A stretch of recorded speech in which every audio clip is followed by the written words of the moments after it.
ॐ अज्ञानतिमिरान्धस्य ज्ञानाञ्जनशलाकया चक्षुरुन्मिलितं येन तस्मै श्रीगुरुवे नमः। श्रीकृष्ण श्रीचैतन्यमनोभीष्टं स्थापितं येन भूतले स्वयं रूप कदा मह्यं ददाति स्वपदान्तिकम्। हे कृष्ण करुणा सिन्धो दीनबन्धो जगत्पते गोपेश गोपिका कान्त राधा कान्त नमोऽस्तुते। तप्त काञ्चन गौराङ्गी राधे वृन्दावनेश्वरी वृषभानुसुते देवी प्रणमामि हरिप्रिये। नम ओं विष्णुपादाय कृष्णपृष्ठाय भूतले श्रीमते भक्तिवेदान्त स्वामिन् इति नामिने।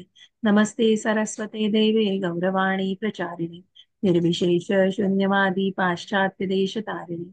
जय हो श्री कृष्ण चैतन्य प्रभो नित्यानंद श्री अद्वैत गदाधर श्रीवासादि गौर भक्तवृंद। हरे कृष्णा कृष्णा कृष्णा हरे हरे हरे राम राम राम हरे हरे। हरे कृष्णा कृष्णा कृष्णा हरे हरे हरे राम राम राम हरे हरे।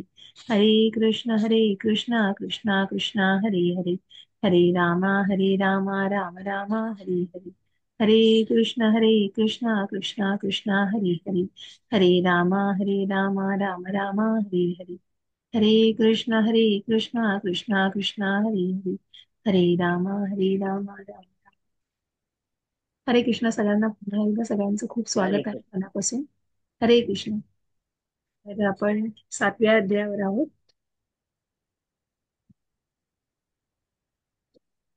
श्री श्री राधा गोविंद यांच्या चरणी साष्टांग दंडवत। श्री गौर निताई यांना साष्टांग दंडवत। श्री श्रीला प्रभुपाद यांच्या चरणी साष्टांग दंडवत। श्री जयपताका स्वामी गुरु महाराज यांच्या चरणी साष्टांग दंडवत। श्री नामनिष्ठ प्रभू यांच्या चरणी साष्टांग दंडवत आणि या इस्कॉनच्या पूर्ण टीमला सादर प्रणाम करून आपण आपल्या अध्ययन वर्गाला सुरुवात करत आहोत।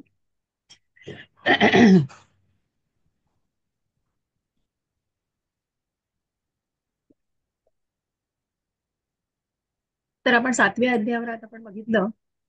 आपण पुढच्या किती अध्यायापर्यंत गेलोय मला वाटतं आपण 15वा चालू होता. 15वा येस हे जरा मागे राहिलेलं।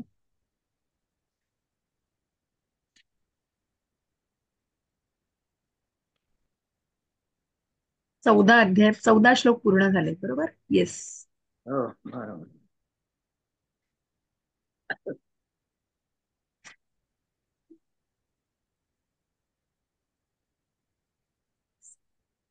तर आपण 14व्या श्लोकाला थोडस आपण रिव्हिजन करू त्याची, की ज्या प्रकारे आपण बघितलं की 3 गुणांनी युक्त असलेली अशी ही दैवी मायाशक्ती ही भगवंतांचीच आहे।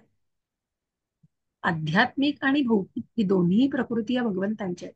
आणि तशीच ही मायाशक्ती म्हणजे ही अतिशय दुस्तर आहे, परंतु जे शरण आलेले आहेत भगवंतांना ते नक्कीच या मायाशक्तीला तरून जाऊ शकतात। कारण ही अतिशय दुस्तर, कुठेतरी ती खूप अडकवणारी आहे, कुठेतरी सगळ्यांना त्याच्यामध्ये त्या वेढ्यामध्ये अडकवणारी आहे। काम क्रोध लोभ मद मोह मत्सर हे सगळे षड्रिपू आहेत आणि या 3 गुणांचा प्रभावाखाली भौतिक प्रकृतीमध्ये मनुष्य किंवा हा जीवात्मा जगत असतो। परंतु हा जीवात्मा 3 गुणांच्या प्रभावाखाली आला तरीही ही दुस्तर भौतिक प्रकृती असली तरी जे भगवंतांना शरण गेलेले आहे। आणि म्हणून भगवंतांनी इथे म्हटलं की माम माम एव हे शब्द खूप महत्वाचे आहे। आणि म्हणूनच इथे भगवंतांनी सांगितले माम एव, जसं आपण पुढेही 18व्या अध्यायात बघितलंय, सर्व धर्मान् परित्यज्य मामेकम शरणं व्रज। माम एक, की भगवंतांनी सांगितलंय की माम एकम, तू मला शरण जा। सगळ्या धर्मांचं, सगळ्या कुठल्याही धर्मांना न पाळता तू फक्त मला शरण जा। मन्मना भव मद्भक्तो मद्याजिम्मा नमस्तु। आणि म्हणून भगवंत प्रत्यक्ष सांगतायत हे भगवंतांची विभूती भगवंतांनी 7व्या अध्यायामध्ये आपल्याला आता सांगितलेलं आहे की बलवंतांच्या बलामध्ये, बुद्धिमानांच्या बुद्धीमध्ये, मग अगदी जे भौतिकतेमध्ये आहे, म्हणजे ज्या सामान्य माणसाला, कारण कसं आहे की अर्जुनाला कुठेच काही कन्व्हिन्स करण्याचा प्रश्न नव्हता, परंतु सामान्य माणसाला मग ज्या प्रकारे आपण या श्लोकांमध्ये वाचलं की तिथे कुठेतरी कन्व्हिन्सिंग नाही, पण मग त्या अभिव्यक्तींमधून भगवंत कसे दिसले आणि भगवंतांच्या या शक्ती की भगवंत भौतिकतेमधून कशा प्रकारे या भौतिक प्रकृतीमध्ये प्रकट झालेले आहेत. तर या सगळ्या गोष्टींमधून मग पृथ्वीच्या सुगंधामध्ये आहेत, पाण्याच्या रसा चवीमध्ये आहेत, या सगळ्यामध्ये भगवंत आहे. आणि म्हणूनच भगवंतांनी इथे सांगितलंय की इवन ब्रह्मांचं शंकरांचं आपण या शेवटच्या श्लोकामध्ये जाणलं की भगवंतांची जे स्तुती करतायत आणि केवळ श्री विष्णूंच्या कृपेनेच मुक्ती प्राप्त होऊ शकते. भगवंतांना शिव हे जसं आपण म्हटलं की तत्व आहे आणि त्याप्रमाणे शिव शंभू शंकर म्हणतात मुक्ती प्रदाता सर्वेशम विष्णू रेवल संशय. कारण याच्यात संशयच नाही की विष्णू तत्व हे जे महातत्व आहे याच्यात संशयच नाही की ज्याच्यापासून आपल्याला मुक्ती मिळू शकते. की या तत्वानेच आणि श्री विष्णूंमुळेच आपल्याला मुक्ती मिळू शकते. तेच आपल्याला एकमेव मुक्ती प्रदान करणारे आहे. मग हे ज्यांनी जाणलं आहे ते निश्चित या महासागराला आणि या सगळ्या प्रकृतीच्या महासागराला तरुण म्हणजेच ओलांडून पुढे जाऊ शकतात. भगवंत आहे तो हात द्यायला भगवंत आहेत. पण आपलंच लक्ष नाही ना. ज्याप्रमाणे आपण बघतोय कठोपनिषदामध्ये दोन पक्षी सांगितले शरीररूपी या झाडावरती दोन पक्षी बसलेले आहेत. मग तो जो आत्मा आहे परमात्मा आहे पण तो परमात्मा सगळं निरीक्षण करतोय. पण तो आत्मा आपल्यामध्येच गुरफटलेला आहे. कारण कुठेतरी त्या फक्त क्रियाकलापांमध्ये गुरफटलाय. हे हवंय ते हवंय. मग ते जर तुम्ही झाड बघितलं आणि ते पक्षी बघितले तर तो सोनं नाणं असं सगळं बघत बसलेलं आहे आणि त्या मायेमध्ये सगळं अडकत बसलेलं आहे. परंतु परमात्मा बघतोय, त्याचं निरीक्षण करतोय. परमात्म्याचं सगळं लक्ष आहे त्याच्यावर. परंतु त्या आत्म्याचं मात्र त्या जीवात्म्याचं अजून लक्ष नाही जो भगवंतांचा अंश आहे. एक सेकंद द्या मला. टेम्पलचाच एक फोन आहे अर्जंट.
सो श्लोक 15 घेऊया आपण.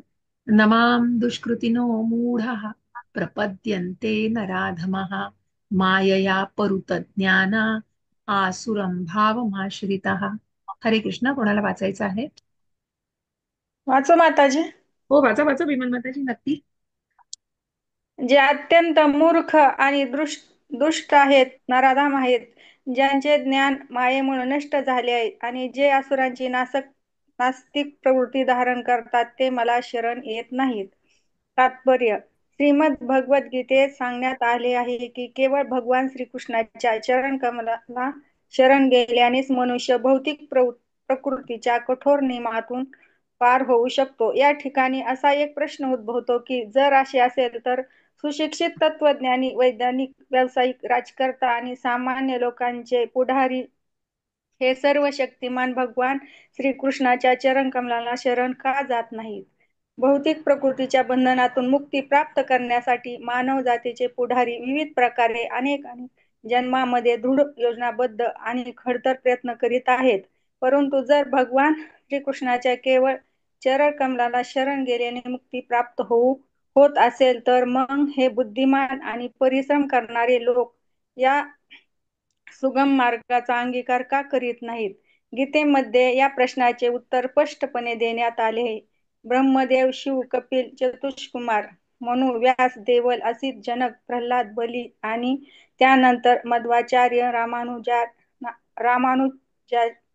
रामानुजाचार्य ही श्री चैतन्य महाप्रभू यासारखे समाजातील खरोखरी विद्वान पुढारी आणि इतर अनेक तत्वज्ञानी, राजकारणी, आचार्य, वैज्ञानिक इत्यादी सर्व शक्तिमान भगवंताच्या चरणकमलांना शरण गेले आहेत, जे भोंदू आणि ढोंगी आहेत व भौतिक लाभ प्राप्ती करता आपण वैज्ञानिक, तत्वज्ञानी, शिक्षक, शासक इत्यादी असल्याचे दर्शवितात. ते भगवत भक्तीचा मार्ग स्वीकारित नाहीत. त्यांना भगवंताबद्दल मुळीच कल्पना नसते. ते स्वतःच आपल्या सांसारिक योजना बनवितात आणि म्हणून भौतिक जीवनातील समस्या सोडवण्याचा निष्फळ प्रयत्नात त्यांच्या समस्या अधिकच जटिल बनतात. परंतु प्रकृती ही इतकी शक्तिशाली आहे की जी नास्तिकाच्या आणि अनधिकृत योजनाचा प्रतिकार करू शकते आणि योजना आयोगाच्या योजना उधळून लावू शकते. या श्लोकामध्ये नास्तिकाचे वर्णन दुष्कृती किंवा दुष्ट या शब्दात करण्यात आले आहेत. ज्याने पूर्ण पुण्य कर्म केले आहे त्याला कृती असे म्हटले जाते. विविध योजना करणारे नास्तिकही कधी कधी अत्यंत बुद्धिमान आणि पुण्यात्मेही असतात. कारण कोणतेही प्रचंड चांगली अथवा वाईट योजना असो ती प्रत्यक्षात आणण्यासाठी बुद्धीची आवश्यकता ही असतेच. परंतु भगवंताच्या योजनांना विरोध करण्यासाठी नास्तिक आपल्या बुद्धीचा अयोग अयोग्य उपयोग करीत असल्यामुळे अशा नास्तिक आयोजकांना दुष्कृती असे म्हटले आहे. दुष्कृती हा शब्द दर्शवतो की नास्तिकाची बुद्धी आणि प्रयत्न हे चुकीच्या दिशेने होत आहेत. गीतेमध्ये स्पष्टपणे सांगण्यात आले की भौतिक शक्ती ही पूर्णपणे भगवंताच्या मार्गदर्शनाखाली कार्य करते. प्रकृतीला स्वतंत्र अधिकार नसतात. ज्याप्रमाणे एखाद्या पदार्थाच्या हालचालीनुसार त्या पदार्थाची छाया हालचाल करते, त्याचप्रमाणे भौतिक शक्ती ही कार्य करते. परंतु तरीही भौतिक शक्ती ही अत्यंत बलशाली आहे आणि नास्तिकवादी आपल्या निरीश्वरवादी वृत्तीमुळे प्रकृती कशा रीतीने कार्य करीत असते किंवा भगवंताची योजना काय आहेत हे जाणू शकत नाही. तसेच तमोगुणाच्या प्रभावामुळे नास्तिकवादांच्या सर्व योजना निष्फळच. माताजी दिसत नाही. एक मिनिट हा माताजी. हा, निष्फळच ठरतात. निष्फळच निष्फळच ठरतात. ठरतात. उदाहरणार्थ हिरण्यकशिपू आणि रावण हे दोघेही भौतिकदृष्ट्या विद्वान, तत्वज्ञानी, वैज्ञानिक, शासक आणि शिक्षक होते. परंतु त्यांच्या सर्व योजना धुळीत मिळाल्या. या दुष्कृतन किंवा दुष्ट लोकांचे पुढील प्रमाणे 4 प्रकार असतात. मूढ हे लोक बहारबाहू कष्टाळू जनावरांप्रमाणे अतिशय मूर्ख असतात. त्यांना आपल्या कष्टाचे फळ स्वतःची भोगवयाची इच्छा असते, म्हणून ते भगवंतांना कर्मफल अर्पण करू इच्छित नाहीत. माताजी पुढे हे कर. हा, एक मिनिट हा. हे आता प्रत्येकाचं दिलंय मला वाटतं मूढा. हा. ओझे करी जनावरांचे नमुनेदार उदाहरण म्हणजे गाढव. या गरीब जनावराला त्याचा मालक अतिशय कष्ट करण्यास भाग पाडतो. गाढवाला आपण रात्रंदिवस खरोखर कोणासाठी काबाड कष्ट करीत आहोत हे माहीत नसते. थोडेफार गवत खाऊन आपले पोट भरण्यातच तो समाधानी राहतो. मालक आपल्याला मारील या भीतीने तो थोडा वेळ झोपतो आणि गाढविणीच्या लाथा वारंवार खात आपली कामवासना तृप्त करतो. कधी कधी तो कविता आणि तत्वज्ञान गातो, परंतु त्याच्या कर्कश ओरडण्याने इतरांना त्रासच होतो. सकाम कर्म करणाऱ्याला मूर्खांची अशी स्थिती असते, कारण आपण कुणासाठी कर्म केले पाहिजेत याचे त्याला ज्ञान नसते. कर्म हे यज्ञापित्यार्थच असल्याचे त्याला माहीत नसते. हरे बऱ्याचदा. कृष्ण माताजी, थोडं थांबूया आपण, कारण हे हा सगळे हा. आता. हा, आपण थोडं थांबूया, याच्यावर हो चर्चा हो. करू. आता हे 4 प्रकारचे रोग जे भगवंतांनी इथे सांगितलेले आहेत, की ज्या 4 प्रकारच्या लोकांना लोक भगवंतांना कधीच शरण येऊ शकत नाही. तर भगवंत म्हणाले की ज्या प्रकारे आपण म्हटलं की आधीच्या श्लोकामध्ये म्हटलेलं आहे की भगवंतांच्या चरण कमळांना जे शरण गेलेले आहेत ते या मायारूपी अशा महासागरात सुद्धा तरून जाऊ शकतात. पण कुठेतरी जो फक्त अहंभावामध्ये जगतो आहे आणि फक्त भोगता मी आहे, कारण ज्यांनी स्वतःलाच भोगता समजलेला आहे की जे काही आहे ते माझ्यामुळे आहे आणि मीच या गोष्टीला कारणीभूत आहे किंवा माझ्यामुळेच हे आहे, कुठल्याही म्हणजे भगवंतांच्या अस्तित्वालाच जो कोणी मान्य करत नाही, अशा सगळ्या मग निरनिराळ्या प्रकारच्या लोकांबद्दल इथे सांगितलेलं आहे. आणि ही 4 प्रकारची लोक जी आहेत, मूर्ख लोक, नराधम लोक, की जे ज्ञान मायेमुळे नष्ट झालेले, ज्यांचं ज्ञान मायेमुळे नष्ट झालेले, असुर, राक्षस, हे भगवंतांना कधीच शरण येत नाहीत. मूर्ख, दृष्ट, नराधम आणि असुर ही लोक जी आहेत ही भगवंतांना कधीही शरण येत. मग हे मूर्खपणे कोण असतात? मूर्ख आपण जेव्हा म्हणतो तेव्हा त्यांची बुद्धी ही मायेने पूर्णपणे त्यांचं ज्ञान नष्ट झालेलं असतं, आणि मूढा म्हटलेलं आहे त्यांना, की ज्याप्रमाणे गाढवाचं उदाहरण तिथे दिलेलं आहे मूढासारख्या लोकांना, की जे मुळासाठी काम करतायत, कशासाठी ती गोष्ट करतायत याचीही त्यांना कल्पना नसते. फक्त म्हणतो ना आपण की गधा मजुरी जे म्हटलं जातं ना, ते सतत केलं जातं. आणि मग आपली वासनाही ती तृप्त केली जाते त्याच्यामध्ये. आपण काय करतो आहोत, कोणासाठी काम करतो आहोत, फक्त आपल्याला मिळतं आहे त्या गोष्टी, आणि मग त्याप्रमाणे त्यांची ती भावना असते. पण त्याच्या आधी इथे भगवंतांनी पूर्णपणे स्पष्ट उत्तर गीतेमध्ये दिलेलं आहे, जिथे आपण हे 12 महाभाग जे बघतो, की ज्याच्यामध्ये ब्रह्मदेव, शिव, कपिल, चतुष्कुमार, मनु, व्यास, देवल, असित, जनक, प्रल्हाद, बली, आणि मग त्यानंतर जे हे संप्रदाय आहेत त्याच्यामध्ये मध्वाचार्य, रामानुजाचार्य आणि चैतन्य महाप्रभू, हे विद्वान पुढारी आणि इतर अनेक तत्वज्ञानी, राजकारणी, आचार्य, वैज्ञानिक इत्यादी सर्व शक्तिमान भगवंतांच्या चरण कमलांना शरण गेलेले आहेत. मग आता सुद्धा आपण बघतो की आपले स्वतः नामनिष्ठ प्रभूजी जे इस्कॉन मँगलोरचे अध्यक्ष आहेत, आय आय टी कानपूर मधून त्यांनी आपलं ग्रॅज्युएशन पूर्ण केलेले आहेत. असे सगळे मग इस्कॉन मध्ये तुम्ही अनेक बघाल IITians तर कितीतरी आहेत, की जे अगदी शास्त्रोक्त, म्हणजे ज्यांनी ती प्रगती केलेली आहेत आणि त्या लेवलचं सगळं ज्ञान घेतलेलं आहे, तरी पण ती कुठेतरी मनामध्ये मग नामनिष्ठ प्रभूजींनी जेव्हा त्यांचं स्वतःचे अनुभव सांगितलेले होते, म्हणजे ते खरोखर स्वतःला बद्दल जेव्हा आधीचं सगळं सांगत होते तेव्हा ते म्हणाले, मी मानतच नव्हतं, मला हे काहीही माहिती नव्हतं, किंवा बऱ्याच गोष्टी आपण म्हणतो ना की ज्याचं ज्ञान नसतं, पण ज्या प्रकारे तो विश्वास, कुठेतरी ती फेथ मनामध्ये, श्रद्धेचं ते बीज थोडस जरी असलं ना, तरी त्या बीजाला मग खत पाणी मिळत मिळत नक्की ते बीजाचं रोप अतिशय भक्तिलता आपण म्हणतो ना, तशी ती निश्चितच छान बहरू शकते. आणि तसंच या भक्तीचं आहे. पण तिथे कुठेतरी ते शरण जाणं गरजेचं आहे, आणि म्हणूनच भगवंतांच्या शरण कमलाना, कारण भोक्तारम यज्ञ तपसाम सर्व लोक महेश्वर, की जो सगळ्यांचा भोक्ता आहे. आपण कोण आहोत? आपण मालक नाही आहोत, तर आपण सेवक आहोत. आपली जी स्वरूप स्थिती आहे, आपलं जे आपली जी पोझिशन आहे ती आपण जाणली पाहिजे, की आपण भगवंतांचे नित्य सेवक आहोत.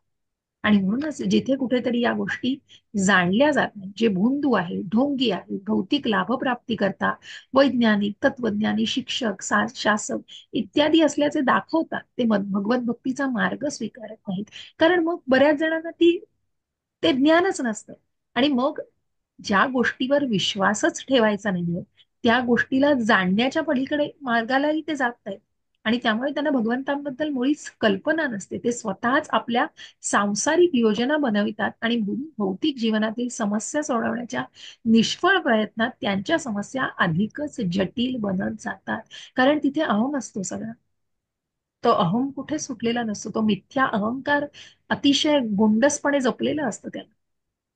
पण ही प्रकृती इतकी शक्तिशाली आहे की ती नास्तिकांच्या अनाधिकृत योजनांचा प्रतिकार करू शकते आणि त्या योजना उधळून लावू शकते. कारण त्या प्रकृतीमध्ये, म्हणून आपण बघतो ना की या प्रकारे, म्हणजे भगवंतांची योजना तर वेगळीच असते, की म्हणून आपण म्हणतो मॅन प्रपोजेस गॉड डिस्पोजेस. कारण आपण कितीही म्हटलं, आपण कितीही प्लॅन्स केले, तरी त्याला उपद्रष्टा आणि अनुमंता, आधीच्या श्लोकांमध्ये आपण जाणलेलं आहे की ती अनुमती मिळणं, त्या गोष्टीला भगवंतांच्या अनुमतीशिवाय गवताचं पात देखील हलत नाही. ही फॅक्ट आहे. पण ते जाणणं, जे ज्यांनी आत्मसात केलेलं आहे, ज्याच्यावर ज्याचा विश्वास आहे तंतोतंत, तोच ही गोष्ट पूर्णपणे मानू शकतो. नाहीतर हे जे आहेत तथाकथित, आपण म्हणतो मायावादी जे आहेत, की ज्यांना याबद्दल ज्ञानच नाही, ते या सगळ्या गोष्टींना मान्य नाही करत, आणि मग त्यांचे प्लॅन उधळून लावायला जास्त वेळ लागत नाही. मग निश्चितच या प्रकृतीकडून सुद्धा ते प्लॅन, योजना त्या उधळून लावल्या जातात.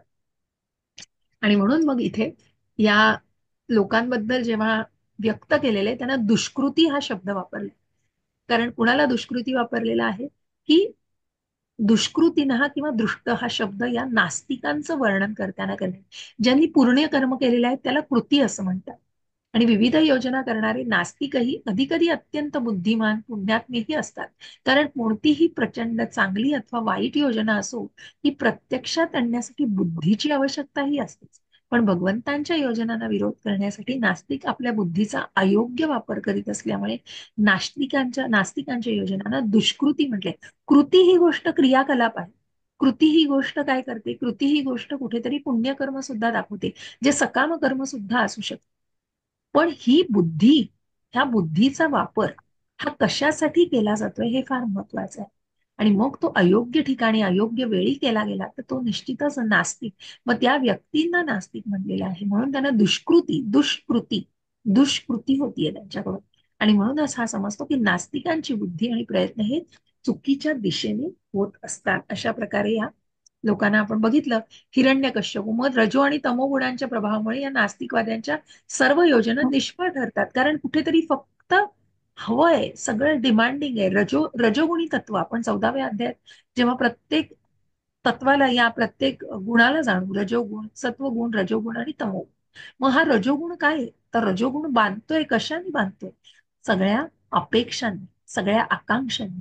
सगळं भोगायचंय, सगळं मला हवंय. कारण ती ग्रीड संपतच नाही, समाधान होतच नाही. आणि तमोगुण तर काय? तमोगुण हा पूर्णपणे अंधकारात आहे. मी म्हणेन ती पूर्व दिशा, मला जे करायचंय ते मी करणार.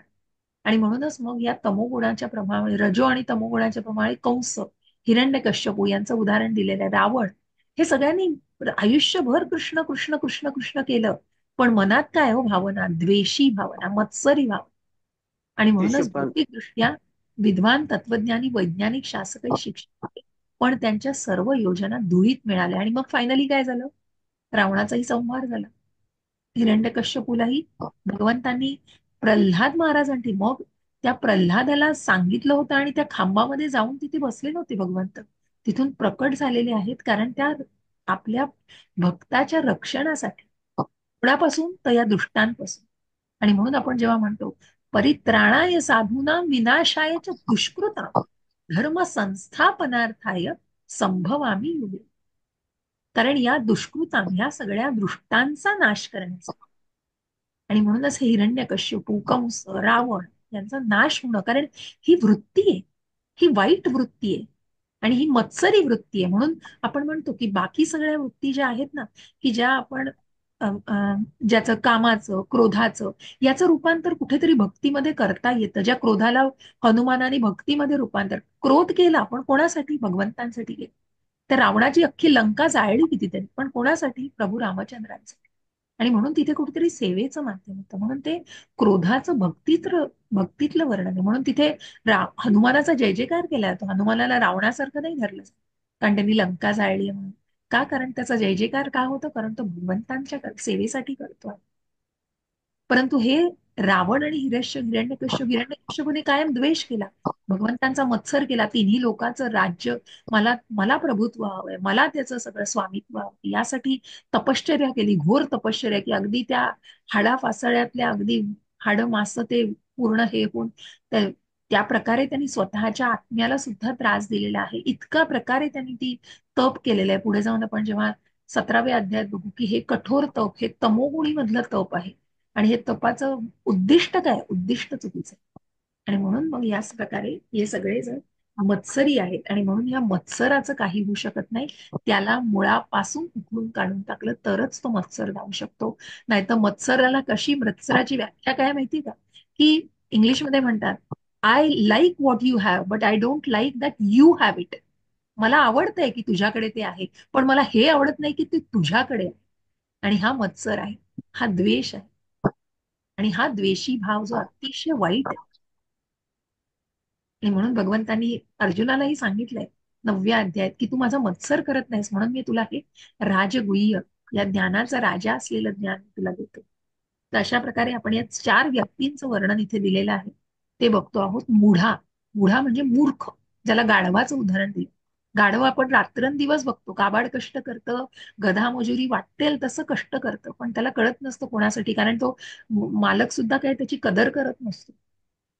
आणि म्हणूनच तो वाटेल तसा कविता गातो, तत्वज्ञान सांगतो, पण तो ओरडत असतो आणि त्याच्या ओरडणाऱ्यातनं त्याच्या लोकांना त्रास होतोच असतो. अशा प्रकारे ती व्यक्ती मूढ, म्हणून त्या मूर्ख व्यक्तीला कळत नसतं की तो काय करतो आहे. आणि म्हणूनच मग कर्म हे यज्ञाप्रित्यर्थ असल्याचे त्याला माहीत नसते. का तो विहित कर्म, आपल्याला जे सांगितलंय, आपल्याला हवंय त्याच्यातनं काहीतरी, म्हणून त्या अपेक्षेने ते तो करत असतो. सो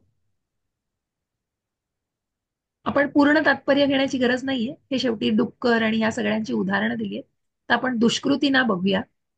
तर माताजी वाचणार, विमल माताजी? कोण वाचायचं असलं माताजी, नाही तर वाचते मी. हा श्लोक करा पूर्ण, मग पुढचा कोणाला तरी दे. दुष्कृतीना थोडं वाचा. त्यानंतर हे तात्पर्य खूप मोठं आहे. माया परुत ज्ञाना वाचूया आणि शेवटचा आसुरम भाव. तर एक 4-4 वळी सुरुवातीच्या वाचा, मग मी सांगते तुम्हाला. दुष्कृतीना थोडं वाचूया, मग त्याचा आपण थोडस चर्चा करू आणि मग माया परुत ज्ञान आणि हो शेवट. माताजी. हा वाचा. दुष्कृती जो दुष्कृती अर्थात दुष्ट लोकांचा प्रकार आहे त्यांना नराधम किंवा मनुष्यातील सर्वात नीच मनुष्य असे म्हणतात. नर म्हणजे मनुष्य, अधम म्हणजे नीच नीच होय. जीवाच्या 84 लाख योनीपैकी 4 लाख मनुष्य योनी आहेत. यापैकी अनेक नीच मनुष्य योनी आहेत व त्यातील बहुतेक सर्वजण असंस्कृत असतात, ज्यांच्यासाठी सामाजिक, राजकीय आणि धार्मिक विधाने आहेत त्या म्हणजे सुसंस्कृत योनी होत.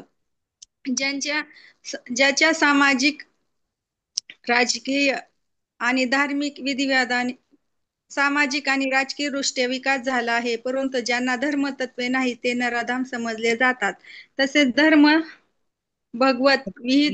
विहीन धर्म असू शकत नाही, कारण परम सत्याला जाणणे आणि मनुष्याच्या भगवंताशी असणारा संबंध जाणणे हाच धर्मतत्वाचे पालन करण्यामागचा उद्देश असतो. गीतेमध्ये भगवान श्रीकृष्ण स्पष्टपणे सांगतात की माझ्यापेक्षा श्रेष्ठ असे अन्य कोणतेही प्रमाण नाही आणि मीच परम सत्य आहे. मनुष्याने सर्व शक्तिमान परम सत्य भगवान श्रीकृष्णाशी असणाऱ्या आपल्या विस्तृत शाश्वत संबंधाचे पुनर्जीवन करणे हा सुसंस्कृत मनुष्य जीवनाचा उद्देश आहे.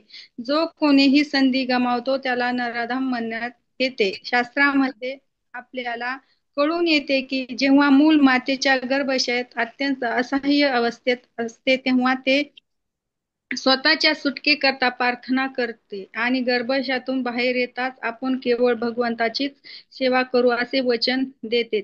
जेव्हा मनुष्य संकटात असतो तेव्हा त्याला भगवंताची प्रार्थना करणे हे स्वाभाविक आहे, कारण जीवाच्या भगवंताशी नित्य संबंध असतो आणि प्रसूती झाल्यानंतर मूल माया शक्तीच्या प्रभावाने जन्मावेळी झालेल्या वेदना तसेच त्याच्या उद्धारकर्त्यालाही विसरते. मुलामध्ये सुप्त अवस्थेत असलेल्या दिव्य चेतनेची पुनर्जागृती करणे हे पालकाचे कर्तव्य आहे. धर्मसंहितात असणाऱ्या मनुस्मृतीनुसार वर्णशम पद्धतीमध्ये भगवत भावनेचे पुनरुज्जीवन करण्यासाठी 10 संस्काराच्या किंवा शुद्धीकरणाच्या विधी आहेत. तथापि जगातील कोणत्याही भागात कोणत्याही विधीचे पालन केले जात नाही. म्हणूनच 99.9% लोक हे नराधम आहेत. हरे जेव्हा कृष्ण माताजी, सारे थांबलात तरी चालेल माताजी, चालेल. तुम्ही थांबा, मग मी कोणाला हरे सांगते. कृष्ण अजून थोडं पाणी वगैरे प्या, तुमचा कोरडा झाला असेल. हरे कृष्ण माताजी. हरे कृष्ण, हरे कृष्ण. धन्यवाद माताजी. तर या नराधम म्हणजे आपण दुष्कृतीनं बघितलं तसे हे नराधम, दृष्ट प्रकृती, मूढ, मूढ जे आपण बघितलं हे सगळे दुष्कृतीनं हा व्यक्ती आहेत. मूढा, नराधम, माया परुतज्ञान आणि जे आसुरी प्रवृत्तीचे आहेत. मग नराधम जे नर अधम म्हणजे नर आहेत पण ते अधम प्रवृत्तीचे, नीच प्रवृत्तीचे आहेत. आणि म्हणूनच अशा प्रकारे ही नीच प्रवृत्ती ही माणसाला अतिशय वाईट अशा काय म्हणतात ना, वाईट अशा वृत्तीला दर्शवत असते. कारण त्यांना धर्मतत्व समजलेली नसतात, त्यांना धर्म पूर्णपणे कळलेला नसतो. आपण जेव्हा म्हणतो ना विकर्म, मग विकर्म हे सगळी लोक विकर्म करणारी असतात, जी सगळं नियमांच्या पलीकडे जाऊन, नियमांच्या बाह्य जाऊन सगळी असतात. कारण भगवंतांना असं सर्वशक्तिमान परमधाम परमचर की ज्या अर्जुनाने सांगितलेलं आहे, ज्या अर्जुनाने भगवंतांना आधीच सांगितलं, 10व्या अध्यायातच गीता संपली असती की परमधाम परम कारण परमतत्व असे तुम्ही आहात. आणि हे कोणी सांगितलं तर असित देवल व्यास ऋषींनी आधीच हे लिहून ठेवलं, जे तुम्ही प्रत्यक्ष तुमच्या मुखातून हे सगळं सांगता आहात. तर तिथे कुठेच काही कन्व्हिन्सिंग नव्हतं अर्जुनाला करायला लागणार. आणि तिथेच गीता संपली असती. पण कन्व्हिन्सिंग कोणाला हवंय? आपल्याला हवं. कन्व्हिन्सिंग आपल्याला कन्व्हिन्स करायला भगवंतांनी हे ज्ञान दिलेलं आहे. अर्जुनाला आपण आपल्यापर्यंत हे ज्ञान यावं म्हणून वाटते. कारण सगळे अज्ञान आहे ना, हे नराधम लोक काय करतात? अधम वृत्तीने, चुकीच्या वृत्तीने शेवटी फक्त मी, माझं आणि मला, माझ्या दैवी आणि आसुरी प्रवृत्तीला आपण बघणार आहोत 16व्या अध्यायात दैवासुर संपद विभाग, की तिथे फक्त आसुरी प्रवृत्ती ही 4 प्रकारच्या लोकांबद्दलच आसुरी भावना, राक्षसी भावना. मग तिथे कुठेच नर किंवा मनुष्य आपण म्हणतो ना, एखादी गोष्ट ती किती माणुसकी म्हणजे अतिशय अमानुषपणे या गोष्ट, एखादी मनुष्य सुद्धा अमानुषपणे वागू शकतो, तिथे कुठेतरी राक्षसी वृत्ती असते, ती आसुरी वृत्ती असते. कितीतरी गोष्टी आपण बघतो, किती हल्ली या कलियुगामध्ये तर आपल्याला ऐकायला मिळते की एखाद्या स्त्रीवरती चुकीचा अत्याचार होणं वगैरे, किती नराधमी वृत्ती आहे की ज्या जिला अतिशय म्हणजे पूजन केलं जातं. म्हणजे एकीकडे आपण म्हणतो ना की तोच मनुष्य पण वेगळ्या प्रकारे त्या स्त्रीला आणि कशा प्रकारे करत असतो, आणि असाच नराधम नावाचा अधम म्हणजे नीच वृत्तीचा मनुष्य कशा प्रकारे वागत असतो. कारण हे सगळं अज्ञान आणि हे सगळं त्या तामसिक वृत्तीमुळे सगळं असतं. कारण त्या मायेमध्ये पूर्णपणे काय म्हणतात ना त्याला, पूर्णपणे वेढला गेलेला तर असतोच, पण ज्ञानाचा कुठेच काही अंश नसतो. आणि म्हणून इथे भगवंतांनी सांगितलंय की प्रभुपाने खूप छान तात्पर्य दिले की मूल जेव्हा गर्भामध्ये असतं तेव्हा ते असहाय्य असतं, आणि बाहेर येताच भगवंतांची सेवा करू ते असं वचन देतं. आणि म्हणूनच असं वचन दिलं जातं. कारण कसं आहे ना की म्हणून आपण जे म्हणतो या दुःखालयम अशाश्वतम, कारण जे इथे जन्मापासूनच आपल्याला दुःख सहन करायला लागतात बघा.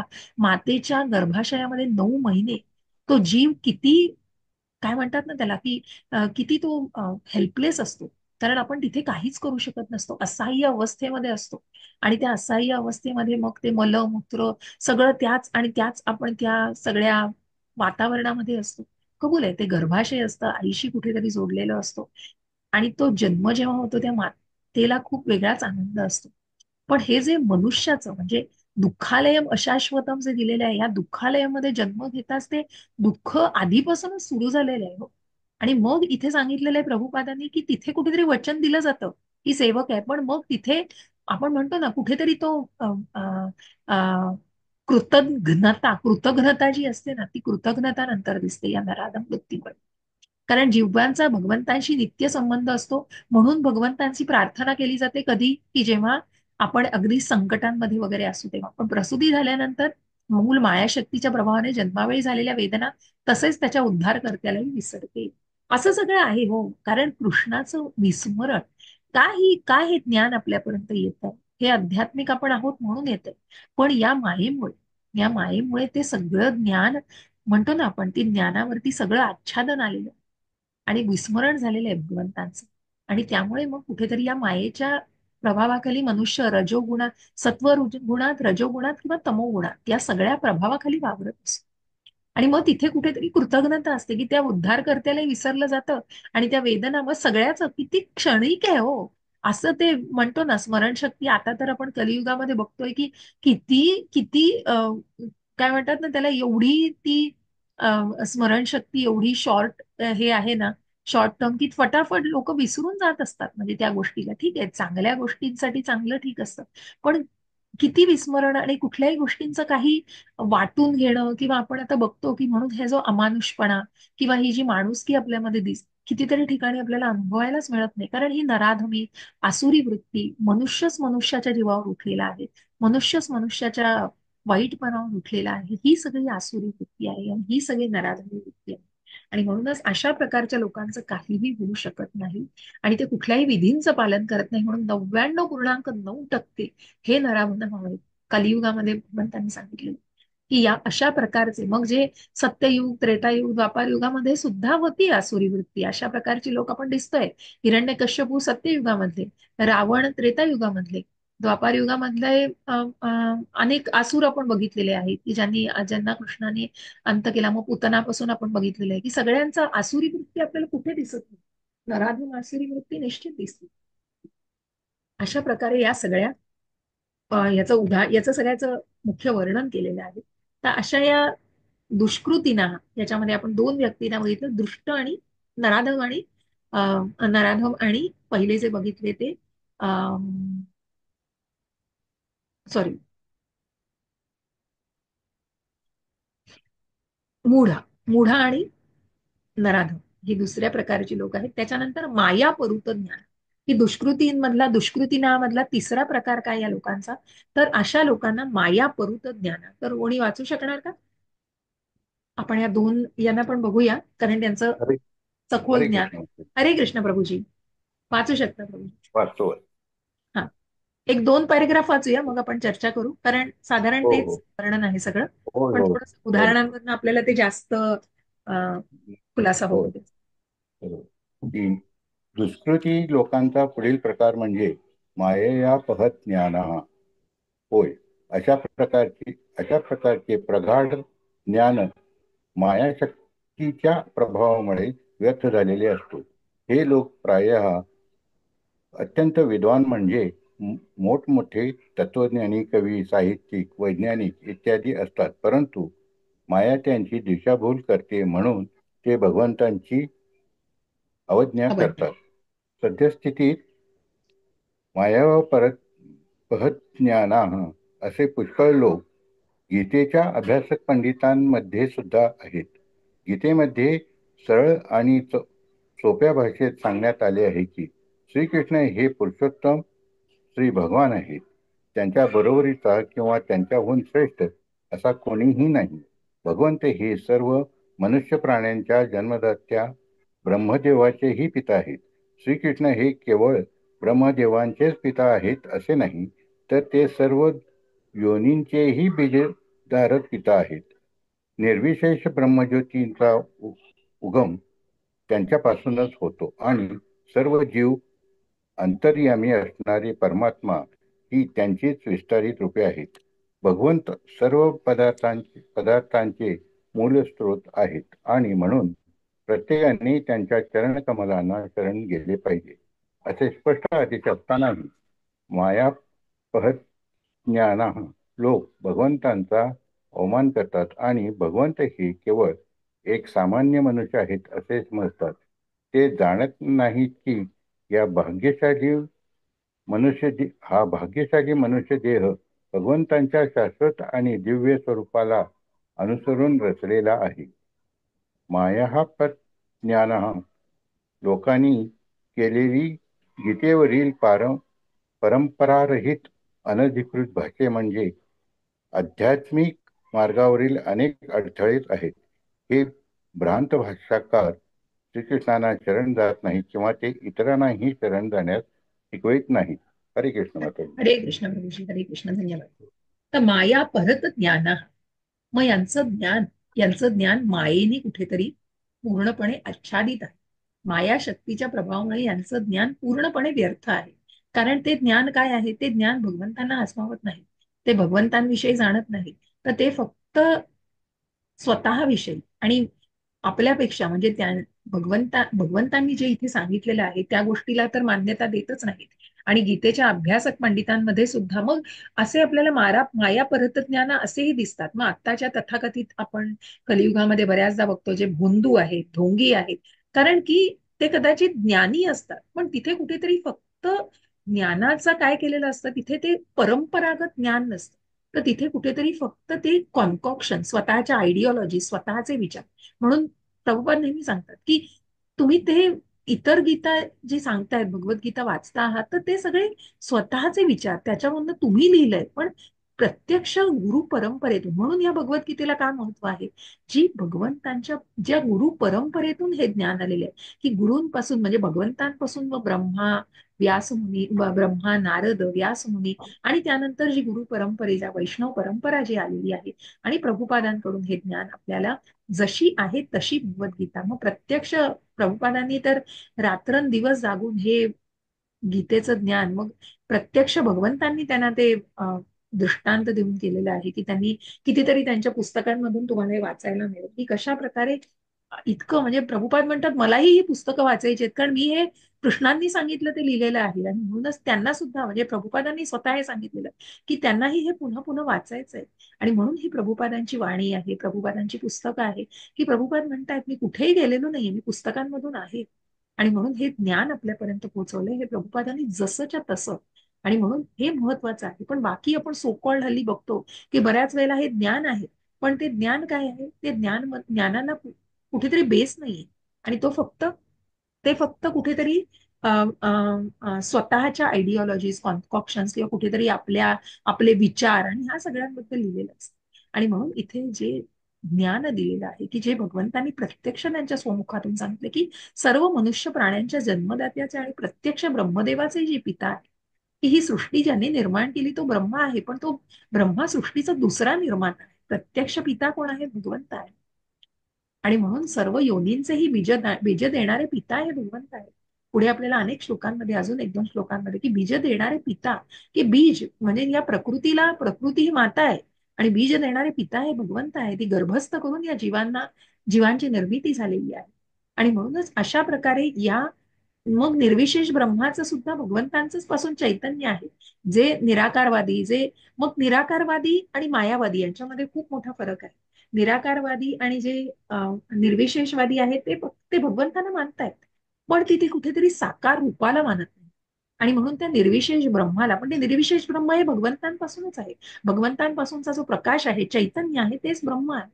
आणि त्यानंतर जे वैकुंठातील भगवंतांचं परमात्म स्वरूप आहे, जे क्षीरोदकशाही विष्णू, जे प्रत्येक जीवाच्या हृदयामध्ये निवास करतायत, असं परमात्म रूप जे आहे हे भगवंतांचंच विस्तारित रूप आहे. आणि मग प्रत्यक्ष जे भगवंतांचं रूप आहे, मनुष्य रूप आहे, द्विभुजाधारी रूप आहे.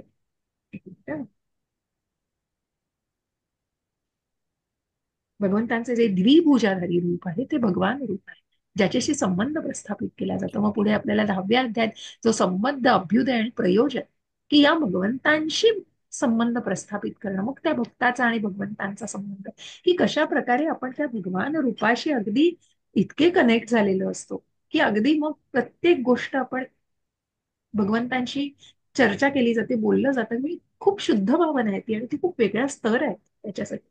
आणि म्हणून प्रत्येकाने त्यांच्या चरण कमलांना शरण गेलं पाहिजे, हे प्रत्येक. म्हणून भगवंतांनी 10व्या अध्यायात म्हटलंय, जेव्हा चतुश्लोकी गीता सांगितली त्याच्या आधी भगवंत सांगतात की 4 कुमार झाले, सगळ्या देवी देवता झाल्या, या कुणालाही भगवंतांचं मूळ माहिती नाही. की सप्त ऋषी झाले, कुणालाही भगवंतांचं मूळ माहिती नाही. म्हणूनच भगवंतांनी स्वतः हे भगवंतांचं ऐश्वर्य सांगितलेलं आहे, कारण ते सांगितलं नाही तर कळणार आहे का पण. आणि म्हणूनच हे कुणालाच याबद्दल माहिती नाही की ज्या देवकी मातेच्या जेव्हा म्हणजे भगवंत जेव्हा प्रकट होणार होते, कारण हे आपण म्हणतो ना भगवंत अजन्म आहे, पण तिथे कुठेतरी ज्या बाल्य स्वरूपामध्ये वासुदेवाच्या आणि वासुदेव आणि देवकीच्या समोर भगवंत आलेले आहे, आणि वासुदेव देवकीला त्या बालक रूपामध्ये त्यांना हवे होते ते. म्हणून वासुदेवानी जेव्हा परमात्मा स्वरूपामध्ये जेव्हा भगवंतांना बघितलं, तेव्हा वासुदेवानी भगवंतांना विनंती केलेली आहे की तुम्ही आम्हाला बाल्य रूपामध्ये ते तुमचं दर्शन द्यावं आणि तुम्ही आमच्या पोटी यावं, त्या ह्यानी की आम्ही तुमचे माता पिता असावेत, ही ही एक ही विनंती केलेली आहे. आणि म्हणून ते देवकी वसुदेवाच्या हृदयातून देवकी मातेच्या हृदयामध्ये अशा प्रकारे भगवंत प्रकट झालेले आहे तिथे. आणि म्हणूनच भगवंत अजन्म आहे. आणि मग जेव्हा ही जेव्हा म्हणतो ना आपण ही ते क्षण येणार होता, त्या क्षणाला बघण्यासाठी प्रत्यक्ष देवी देवता सुद्धा आतुर झालेले होते की भगवंतांचं ते द्विभुजा रूप बघण्यासाठी. आणि अशा प्रकारे बाल्य रूप जे भगवंतांचं आहे ते बघण्यासाठी देवी देवताही आतुर झालेले. आणि म्हणूनच भगवंत म्हणतायत की या सगळ्याचे मूल स्त्रोत प्रत्यक्ष भगवंत आहेत, ज्यांच्या चरण कमलांना प्रत्येकाने शरण गेलेलं असतं. पण माया परतज्ञाना लोक काय, ते परंपरा रहित त्यांचं ज्ञान आहे आणि ते कुठेतरी त्या मायेने पूर्णपणे आच्छादलेलं आहे. आणि म्हणून ते भगवंतांना शरण जाऊ शकत नाहीत. आणि म्हणूनच ते इतरांनाही शरण जाण्यास शिकवित नाहीत, कारण त्यांचं अ, अ, जे जे स्वतःच ते जाणत नाहीये, तर मग ते इतरांनाही काय ज्ञान देणार आहे, ते इतरांनाही त्याबद्दलच सांगतात. आणि म्हणून मग हे मायेने परत ज्ञान, म्हणून ते मायेने कुठेतरी त्यांचं ज्ञान, ज्ञानाचं अज्ञान आहे, आणि ते मायेने कुठेतरी त्या मूळ ज्ञानाला आपण जेव्हा म्हणतो की ते व्यर्थ झालेलं असतं, मायेच्या प्रभावामुळे हे ज्ञान व्यर्थ झालेलं.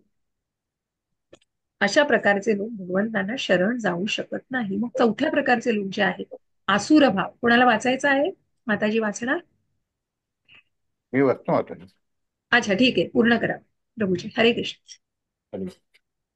सृष्टीतील लोकांचा चौथा आणि शेवटचा प्रकार म्हणजे असुरम भावम अशिरिता किंवा असुरी वृत्तीचे लोक होय. हे लोक उघडपणे नास्तिकवादाचा पुरस्कार करतात. त्यांच्यापैकी काही जण असा युक्तिवाद करतात की भगवंत या भौतिक जगतात कधीही अवतीर्ण होऊ शकत नाहीत. परंतु भगवंत का अवतीर्ण होऊ शकत नाहीत याचे ठोस प्रमाण ते देऊ शकत नाहीत. त्यांच्यापैकी इतर भगवंत हे निर्विशेष ब्रह्मज्योतीहून गौण आहेत असे मानतात. पण गीतेत तर या उलट सांगण्यात आले आहे.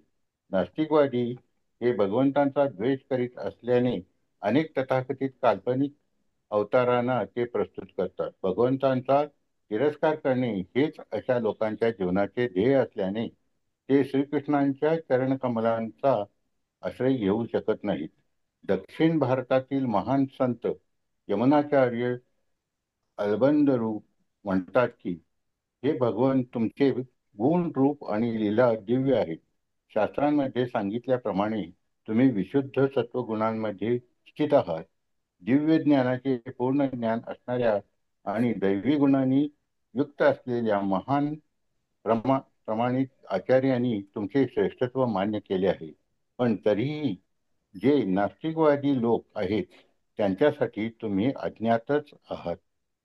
म्हणून वर उल्लेख केल्याप्रमाणे 1 मूढ, 2 नराधम, 3 भ्रमित तर्कवादी आणि 4 नास्तिकवादी हे लोक सर्व शास्त्रांची व आचार्यांची संमती असली तरी सुद्धा भगवंतांच्या चरणकमलांना शरण जात नाही. हरे कृष्ण. हरे कृष्ण. आणि म्हणून या चौथा जो ज्ञान आहे, ज्याप्रमाणे आपण बघितलं, 3 जे बघितलं, मूढ म्हणजे मूर्ख, त्यानंतर नराधम, आणि मग माया परत ज्ञान म्हणजेच भ्रमक अवस्थेमध्ये असलेली, आणि जे भ्रामक कल्पनांनी, म्हणून इथे दिलेले भ्रमिक तर्कवादी. मग कुठेतरी ज्ञान आहे.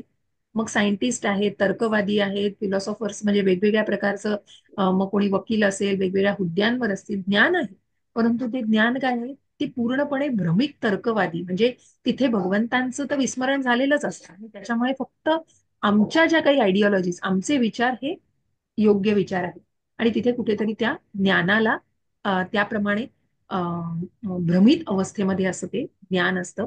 आणि त्याप्रमाणे ते मायापरुत ज्ञान, म्हणजे ते ज्ञान कधीही कुठल्याही प्रकारचं काय म्हणतात, सिद्धत्व, आणि ते व्यर्थ झालेलं ज्ञान असतं. कारण मग ते ज्ञान जिथे भगवंतांना जाणण्याचीच इच्छा नाहीये आणि फक्त स्वतःबद्दलच, आणि आपण जे बोलतो आहोत तेच खरं व्हावं, आणि मी म्हणेन तीच पूर्व दिशा, आणि मग तिथे कुठेच आपल्याला बघतो की अशा योजनांना सुद्धा उधळून लावलं जाऊ शकतं. कारण की तिथे कुठेतरी फक्त तो मिथ्या अहंकार जपला जातो आहे. तिथे भोक्तारम यज्ञ तपसाम, की भगवंत हे सर्वाचं मूळ आहेत हे जाणणं तर दूर, पण ते भगवंतांच्या अस्तित्वालाच मान्य करत नाही. अशा प्रकारचे मायापूर्त ज्ञान. आणि चौथा प्रकार हा आसुरी वृत्ती, ही अगदी धडधडीतपणे आपण ज्यांना नास्तिक म्हणू, आणि ज्यांना आपण धडधडीतपणे म्हणू की असे हे जे नास्तिकवादी लोक, की जे भगवंतांच्या अस्तित्वाला पूर्णपणे विरोध करतात. आणि त्याप्रमाणे म्हणूनच भगवंत का अवतीर्ण होऊ शकत नाही, तर ते युक्तिवाद करतात, की उघडपणे नास्तिकवादाचा पुरस्कार करतात आणि युक्तिवाद करतात की भगवंत या जगतात कधीच अवतीर्ण होऊ शकत नाहीत. पण का आणि कशाने? कारण सायंटिफिकली, मग तुम्ही एखादी सायंटिस्ट वगैरे किंवा एखाद्याने प्रूव्ह केलेलं असेल किंवा एखादी गोष्ट, तर तो कोण असेल, त्याचं नाव असेल, ते योग्य प्रकारे मानलं जातं. पण इथे कुठेतरी मग टीका केली जाते. मग भगवंतांना त्यांचं अस्तित्वच मानलं जात नाही, किंवा ते फक्त या सृष्टीमध्ये त्यांनी निर्मिती केलेली आहे. म्हणजे तिथे कुठेतरी विचारांचा खूप काय म्हणतात ना त्याला, यू कॅन से खूप शेकी असतात ते विचार. आणि बेसिकली तिथे कुठेच कारण नसतं. त्या अवतीर्ण न होऊ देण्याचं ठोस प्रमाण ते काहीच देऊ शकत नाही. आणि हे भगवंत निर्विशेष ब्रह्मज्योतीहून गौण आहेत असे ते मानतात. पण गीतेत या उलट सांगण्यात आले की नास्तिकवादी हे भगवंतांचा द्वेष करीत असल्याने अनेक तथाकथित काल्पनिक अवतारांना ते प्रस्तुत करतात, आणि भगवंतांचा तिरस्कार करणं हेच त्यांच्या जीवनाचं ध्येय असल्याने ते श्रीकृष्णांच्या चरणकमलांचा आश्रय घेऊ शकत नाही. कारण मग आपण जे नास्तिकवादी आणि तथाकथित मायावादी जे आहेत ते नास्तिकवादी, कारण ते भगवंतांचा द्वेष करतात, भगवंतांचं अस्तित्वच ते मान्य नाही करत. आपण कितीतरी एथिस्ट बघतो बघा. एथिस्ट हा शब्द त्यांच्यासाठी आहे, कारण की मग स्वतःच्या कर्तृत्वावर, की तिथे भगवंतांचं, मग नास्तिक आणि आस्तिक, मग नास्तिक म्हणजे आम्हाला मान्यच नाही, मग पूजा अर्चा तर खूप दूरची राहिली, पण तिथे अस्तित्वच भगवंतांचं मान्य नाही.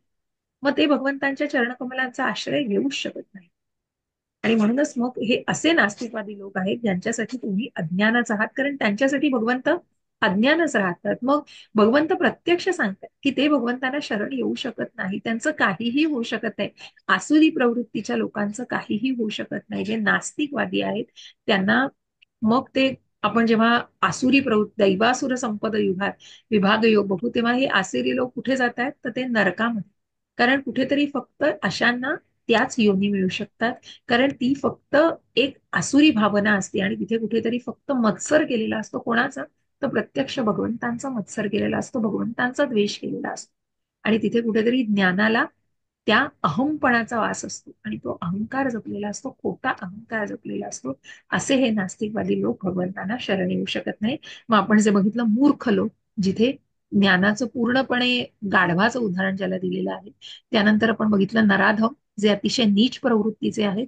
मग भ्रामिक कल्पनेमध्ये माया परुत ज्ञान, की ज्यांच्या लोकांच्या ज्ञानाला काहीही आपण म्हणतो ना काही वजन नाही, कारण ते व्यर्थ झालेलं व्यर्थ ज्ञान असतं. आणि मग जे आसुरी प्रवृत्तीचे लोक आहेत ते नास्तिकवादी लोक आहेत. असे 4 प्रकारचे लोक भगवंतांना कधीही शरण येऊ शकत नाहीत. मग हे बऱ्याच वेळेला विचारलं जातं. मग मूर्ख, नराधम, जे भ्रमिक तत्वज्ञानी लोक आहेत आणि नास्तिकवादी म्हणजेच आसुरी प्रवृत्तीचे लोक आहेत ते भगवंतांना शरण येऊ शकत नाहीत. आणि मग कोण भगवंतांना शरण येतं तर 4 प्रकारचे लोक, जे सुकृतीना, दुष्कृतीना आणि सुकृतीना. दुष म्हणजे वाईट कृती आणि सुकृती म्हणजे चांगली कृती. कुठल्या कशा प्रकारे या कृतींनी ते भगवंतांना शरण येतात. चतुर्विधा भजन्ते माम जनाः सुकृतीनोऽर्जुन आर्तो जिज्ञासुरर्थार्थी ज्ञानी च भरतर्षभ. हरे कृष्ण. कोणाला वाचायची इच्छा आहे? मी वाचू का, मिनल वैद्य? हो हो, नक्की वाचा माताजी. हरे कृष्ण. हरे कृष्ण. ऐकू येतोय आवाज? हो हो माताजी. येस. हे भरतश्रेष्ठ अर्जुना, 4 प्रकारचे पुण्यात्मा माझी भक्ती करीत असतात. आर्त, अर्थार्थी, जिज्ञासू आणि ज्ञानी. तात्पर्य: दुष्कृती लोकांहून एकदम विपरीत असे हे लोक शास्त्रांच्या विधिविधानांचे दृढपणे पालन करतात आणि म्हणूनच यांना सुकृतीनाः असे म्हणतात. हे लोक शास्त्रांच्या नियमांचे व नैतिक आणि सामाजिक नियमांचे पालन करतात आणि कमी अधिक प्रमाणात भगवत परायण असतात. अशा लोकांमध्ये 4 प्रकार आहेत.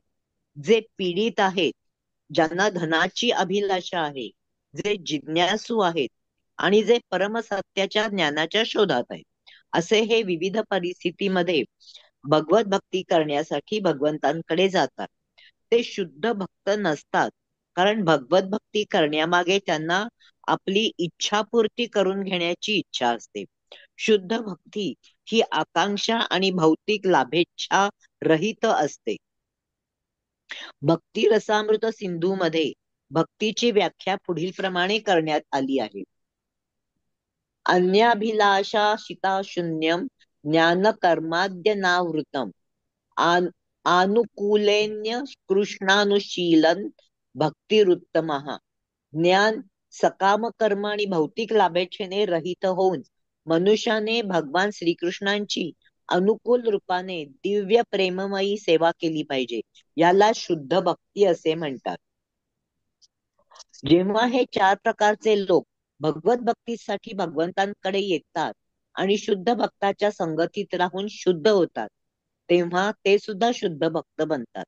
दुष्कृतींचा विचार केल्यास त्यांचे जीवन स्वार्थी, अनियमित आणि आध्यात्मिक ध्येयरहित असल्या कारणाने त्यांच्यासाठी भगवत भक्ती ही अत्यंत कठीण असते. परंतु यांच्यातील काही जण जेव्हा योगायोगाने शुद्ध भक्ताच्या सहवासात येतात, तेव्हा ते सुद्धा शुद्ध भक्त बनतात.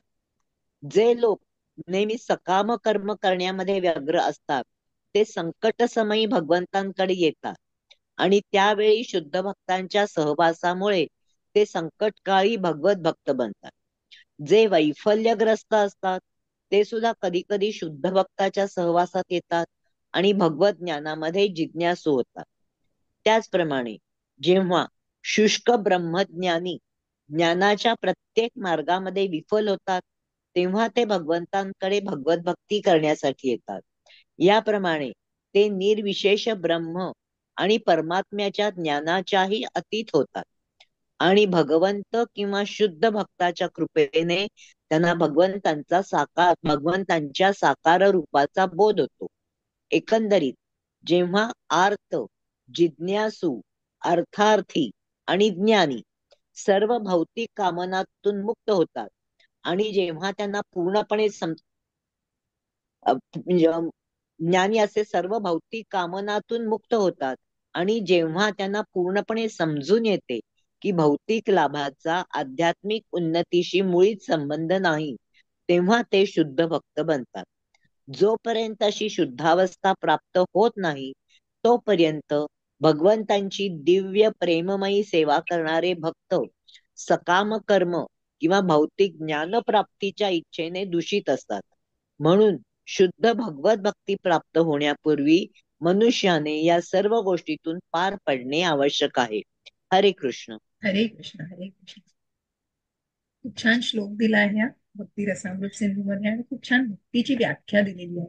खूप सुंदर आहे भक्ती रसामृत सिंधू म्हणजेच नेक्टर ऑफ डिवोशन. खूप सुंदर त्याच्यामध्ये भक्तीची व्याख्या, प्रत्यक्ष भक्तीचं वर्णन खूप सुंदर केलंय.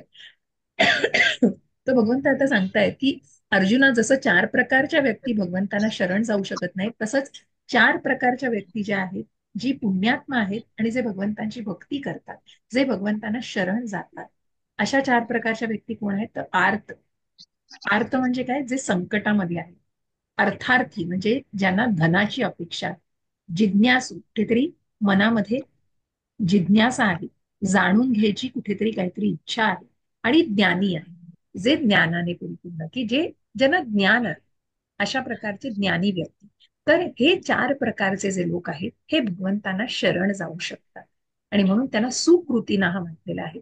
कारण ते भगवंतांच्या शास्त्रांचं म्हणजेच ते विधिविधानांचं आणि शास्त्रांचं, वेदांचं पालन करत असतात. काटेकोरपणे, दृढपणे पालन करतात, कारण तिथे ते भगवंतांच्या अस्तित्वाला पूर्णपणे जाणत असतात. आणि म्हणूनच कमी अधिक प्रमाणामध्ये भगवत परायण असतात. असे हे 4 प्रकारचे लोक. मग यांची आपण उदाहरणं नक्कीच जाणून घेऊया की ज्या प्रकारे जे आर्त अवस्थेमध्ये आहेत, ज्यांना धनाची अपेक्षा आहे, जे जिज्ञासू आहेत आणि जे परम ज्ञानाच्या शोधात आहेत. तर अशा प्रकारे हे भक्त हे शुद्ध भक्त नसतात बरं का. मग हे भक्त आहेत, भगवंतांना शरण जाऊ शकतात. कारण जे दुष्कृतीनं हा म्हटलंय ते कम्प्लिटली भगवंतांना शरण न जाण्याच्याच कॅटेगरीमधले आहेत. पण हे जे सुकृतीनं आहेत ते सकाम कर्मामध्ये आहेत. कारण तिथे कुठेतरी अभिलाषा आहे, अपेक्षा आहे, भौतिक प्रकृतीशी निश्चित निगडीत आहे सगळं. भौतिक अपेक्षेमध्ये खूप गोष्टी आहेत, परंतु हे भगवत भक्तीमध्ये निश्चितच जातात. तिथे कुठेतरी शुद्ध भक्ती अजून आलेली नाहीये, कारण तिथे कुठेतरी भौतिकता आहे. ते अजूनही त्या भौतिकतेमध्ये वेढलेले आहे आणि म्हणून ते शुद्ध भक्त नसून ते फक्त भगवत भक्तीच्या मार्गावरती निश्चित आलेले आहे. आणि तिथे कुठेतरी ती इच्छा, आकांक्षा अजूनही आहे, म्हणून त्याला शुद्ध भक्ती मिळाली म्हटलेलं नाहीये. कारण शुद्ध भक्ती कशी असते? अपेक्षा रहित असते. आणि म्हणून इथे म्हटले अन्याभिलाषिता शून्यम ज्ञान कर्माद्य नावृतम अनुकूल्येन कृष्णानं अनुशीलनं भक्तिरुत्तम. आणि म्हणूनच मग अशा प्रकारचं अन्याभिलाषिता शून्य, की ज्या प्रकारचं कर्म हे लाभेच्छा रहित असतं, कुठल्याही प्रकारची अभिलाषा नाही, शून्य म्हणजे तिथे अभिलाषेनी शून्य आहे, तिथे कुठेही अपेक्षा नाही. मनुष्याने भगवान श्रीकृष्णाची अनुकूल रूपाने दिव्य प्रेममयी सेवा करणं, कुठल्याही भौतिक अपेक्षा न ठेवता भगवंतांची निरपेक्ष भावनेने आणि अनुकूल रूपाने भगवंतांची प्रेममयी सेवा करणे, यालाच शुद्ध भक्ती म्हटलेलं आहे. आणि म्हणून असे जे 4 लोक आहेत ते निश्चितच भगवत भक्ती करण्यासाठी भगवंतांकडे येतात. पण त्याचं कारण जे असतं ना, त्याचा सोर्स असतो ना, तो त्यावेळेला वेगळा असतो. आणि म्हणूनच जर दुष्कृतींचा विचार केला तर त्यांचं जीवन स्वार्थी, अनियमित, आध्यात्मिक ध्येयरहित असल्याने त्यांना भगवत भक्ती कठीण असं. कारण तिथे आपण म्हणतो आडातच नाही तर पोऱ्यात कुठून येणार आहे. तिथे भगवंतांच्याच अस्तित्वाचं त्यांना मान्यता नाहीये. तिथे कुठेतरी भक्ती तर फार दूरची गोष्ट राहिली हो. कारण त्यांचं फक्त जीवन हे स्वार्थी आहे, अनियमित आहे आणि म्हणून ते फक्त स्वतःमध्ये गुरफटलेले आहेत. तिथे कुठेतरी आध्यात्मिकता कम्प्लिटली मिसिंग आहे. आध्यात्मिक ज्ञानाचा लवलेश सुद्धा तिथे नसतो. मग अशा प्रकारच्या लोकांचं खूप कठीण असतं. पण काही जण जेव्हा योगायोगाने शुद्ध भक्तांच्या, पण यांच्यातील म्हणजे कोणातील, अर्थार्थी, ज्ञानी, जिज्ञासू हे जे लोक आहेत, हे शुद्ध भक्त जरी नसले तरी ते जेव्हा शुद्ध भक्ताच्या सहवासात येतात, कारण ते आधीच भगवत भक्तीमध्ये आहेत आणि ते शुद्ध भक्तांच्या सहवासात येतात, तेव्हा त्यांना भक्ती म्हणजे काय आहे हे जेव्हा पूर्णपणे कळतं, तेव्हा ते निरपेक्ष, जो निरपेक्ष भाव असतो ना, तो निरपेक्ष भाव निश्चितच वाढ होण्यास, वृद्धिंगत होण्यास त्याची मदत होते. मग याच्यामध्ये कोण येईल बघा, आर्त. आर्त म्हणजे काय, तर जो संकटात आहे. मग ही आर्तता कोणामध्ये दिसली, द्रौपदी. नंतर गजेंद्र महाराज यांना, यांनी आर्त अवस्थेमध्ये भगवंतांचा धावा केला. द्रौपदीनी वस्त्रहरण होत असताना सगळ्या प्रत्यक्ष ज्या सभेमध्ये सर्व समक्ष तिचं वस्त्रहरण होत असतं आणि जिथे दुर्योधन आणि दुःशासन हे अतिशय वाईट कृत्य करत असतात आणि सगळे पांडव बिचारी मान खाली घालून, कारण पूर्णपणे हरून बसलेले असतात सगळे, जिथे आपल्या पत्नीचा सुद्धा सांभाळ किंवा त्यांचं रक्षण करू शकत नाही, त्यावेळेला ती फक्त भगवंतांचा धावा करते आणि त्या भगवंतांच्या धाव्याला निश्चित उत्तर मिळालेलं आहे आणि भगवंतांनी तिचं रक्षण केलेलं आहे, तिच्या मायेच, तिच्या लज्जेचं रक्षण केलेलं आहे. म्हणून त्या आर्त अवस्थेमध्ये द्रौपदी भगवंतांचा धावा करते आणि ती निश्चितच नंतर शुद्ध भक्तीमध्ये येते, कारण ती त्याच भक्तीमध्ये स्वतःला अजून वृद्धिंगत करते. मग जे गजेंद्र मोक्ष महाराज, गजेंद्र मोक्षाचं उदाहरण म्हणजे की पायाला त्या मगरीने चावा घेतलेला आहे, पाय मगरीच्या ताब्यात असला तरी भगवंतांना तिथे, गरुडाला तिथे कमळ अर्पण करत आहेत, भगवंतांच्या चरणाशी प्रार्थना करतायत, कारण माहितीये इतके वर्ष, अनेक वर्ष ते युद्ध चालू असतं, मग भगवंत त्यांना साथ देतात आणि मग भगवंत त्यांची त्याच्यातून सुटका करतात, कारण तिथे खूप डिटर्मिनेशन असतं, खूप दृढ असते ती श्रद्धा आणि म्हणून मग ते निश्चितच शुद्ध भक्तीच्या मार्गावरती असतात. असे हे आर्त अवस्थेतील लोक, जे द्रौपदी आणि गजेंद्र मोक्ष उदाहरण आपण बघतो. मग जिथे अर्थार्थी म्हणजे कोण, तर ध्रुव महाराज. ध्रुव महाराजांना, जे तुम्हाला ती गोष्ट माहिती असेल की सुनिधी म्हणजे ज्या ज्या राजाच्या मांडीवरून, मग त्या स्वतःच्या पित्याच्या मांडीवरून त्याला ढकललं जातं आणि आणि त्याला, आपलं येस माताजी, काही नाही. हा, तर त्याला स्वतःच्या वडिलांच्या मांडीवरून ढकललं जातं, उत्तम राजाच्या मांडीवरून, आणि मग त्याला त्याच्या भावाला बसवलं जातं, पण ध्रुवाचा अपमान होतो आणि तो आपल्या आईकडे धावत धावत जातो आणि तो म्हणतो की मलाही हवंय, मलाही बाबांसारखं राजा व्हायचंय आणि मलाही हे सगळं हवं आहे, हे राज्य हवंय, मी काय या सगळ्यापासून वंचित आहे. तर तेव्हा त्याच्या मातेने त्याला सांगितलं, हे मला नको विचारूस, तू जाऊन श्रीकृष्णांना विचार.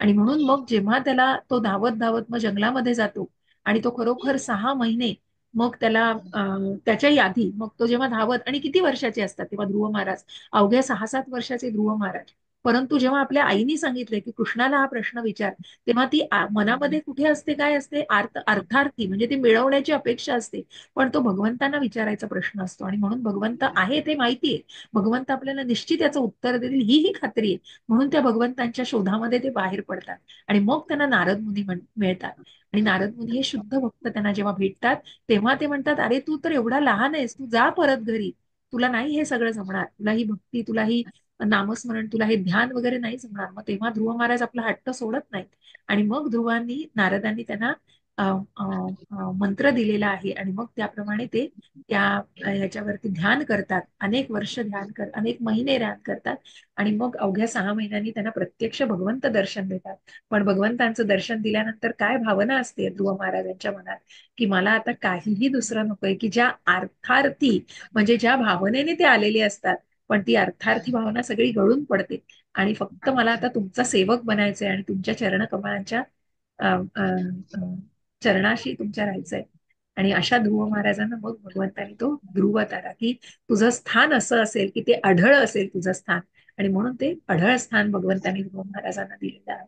अशा प्रकारे अर्थार्थी जरी त्यांची भावना असली तरी ती भावना गळून पडते आणि ज्या शुद्ध भक्तांच्या सहवासात ते आलेले आहेत, त्यामुळे निश्चितच ते शुद्ध भक्तीच्या मार्गावरती येतात. मग आर्त झाले, अर्थार्थी झाले, ज्ञानी आणि जिज्ञासू. मग ज्ञानी कोण आहेत, तर शुकदेव गोस्वामी, की जे ज्ञानाने परिपूर्ण आहेत, की ज्यांनी हे ज्ञान परीक्षित महाराजांना दिलेलं आहे, भागवताचं ज्ञान परीक्षित महाराजांना दिलेलं आहे, असे हे ज्ञानी लोक. मग जेव्हा आपण पुढे जाऊ तेव्हा 4 व्यक्तींपैकी कोण सगळ्यात श्रेष्ठ? तर ज्ञान, ज्यांनी पूर्णपणे भगवंतांविषयीचं ज्ञान मिळवलेलं आहे, ते निश्चितच शुद्ध भक्तीमध्ये स्वतःला मार्गस्थ करू शकतात. आणि जिज्ञासू कोण आहेत? तर परीक्षित महाराज आहेत. नंतर जे नैमिषारण्यामधले 88,000 ऋषी जे आहेत, की जे प्रश्न विचारता आहेत, तर त्या प्रकारे ह्या सगळ्यांच्या मनामध्ये जे प्रश्न आहेत, ते प्रश्न म्हणजे जिज्ञासा आहे, भगवंतांना जाणून घेण्याची जिज्ञासा आहे. आणि असे लोक निश्चितच भगवंतांच्या भक्तीमध्ये येतात. आणि म्हणून मग ते शुद्ध भक्तीमध्ये निश्चितच येऊ शकतात. ते आधी निश्चित त्यांचा उद्देश असे असतील, सकाम कर्मामधले असतील, पण नंतर त्यांचं उद्दिष्ट सगळं ते गळून पडतं आणि ते फक्त स्वतःला त्या भगवत भक्तीमध्ये रममाण करू शकतात. आणि म्हणून भगवत भक्ती प्राप्त होण्यापूर्वी मनुष्याने या सर्व गोष्टीतून पार पडणं आवश्यक आहे. म्हणून तर ते जेव्हा आपण भक्तीच्या मार्गावरती आहोत, तेव्हा श्रद्धा आहे, साधू संग, भजन क्रिया आणि अनर्थ निवृत्ती. ही निवृत्ती कशाची आहे? अनर्थाची निवृत्ती. या सगळ्या भौतिकतेमधून निवृत्ती घ्यायची. या सगळ्यामधून अनर्थ निवृत्ती घेतल्यानंतरच मग पुढे जाऊन निष्ठा, रुची, भगवंतांप्रती आसक्ती, भावभक्ती आणि प्रेमभक्ती, या प्रकारे आपण त्या मार्गावर पुढे जाऊ शकतो आणि त्या शुद्ध भक्तीमध्ये स्वतःला रममाण करू शकतो. तर असे हे 4 जरा मोठे श्लोक होते हे. तर त्याप्रमाणे आपण या श्लोकांना पूर्णपणे जाणायचा प्रयत्न केलेला आहे. आणि कुठेतरी उदाहरणासह जेव्हा जाणतो तेव्हा निश्चितच ते जास्त सखोलपणे जाणलं जातं. असे हे 4 प्रकारचे लोक आपल्याला दिलेले आहेत, जे भगवंतांना शरण जाऊ शकत नाहीत, आणि जे 4 प्रकारचे लोक जे भगवंतांना पूर्णपणे शरण जातात आणि मग शुद्ध भक्तीमध्ये निश्चित येऊ शकतात. तर आपण जाऊया पुढे, अजून 1-2 श्लोक घेऊया.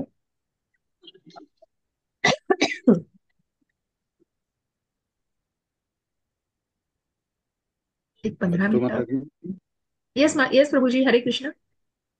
हा, मी वाचतो, श्लोक सुद्धा हा, वाचतो. श्लोक पण वाचा. Yes yes Prabhuji.